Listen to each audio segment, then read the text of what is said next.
everyone. This is part 11 in the community round robin, which I'm doing as a sew along. Please refer to the video details to see the content creators that came up with this, and I am just tagging along.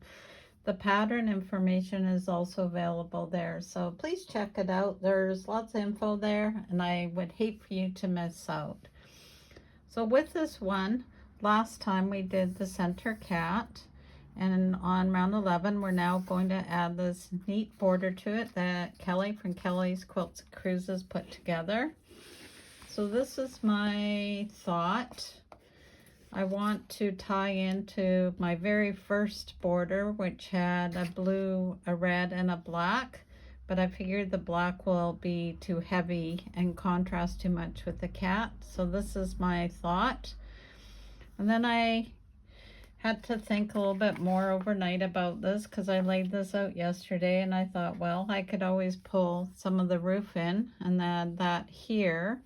So I'd be splitting the white in half. And then I thought, well, to finish it up as a home, I could add part of the house here to finish that up. So I think what I'm going to end up doing is I will end up putting part of this in the bottom, but I'm going to do away with the suggestion that I had for myself because I think I'll just make it too heady. Subject to change, you know me. So I'm going to go ahead and sew this together, and then I'll show you what I came up with. So I finished my block for part 11, and this is what I decided to go with. Because these borders were wider, I needed to balance it off. So by adding the top and the bottom, I feel it helps out with this heaviness here.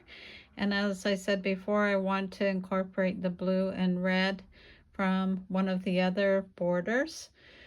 So one more round to come along, and then we'll finish these up. So until next time, please sew safely and sew with to be. Have a great day, everyone. Bye for now.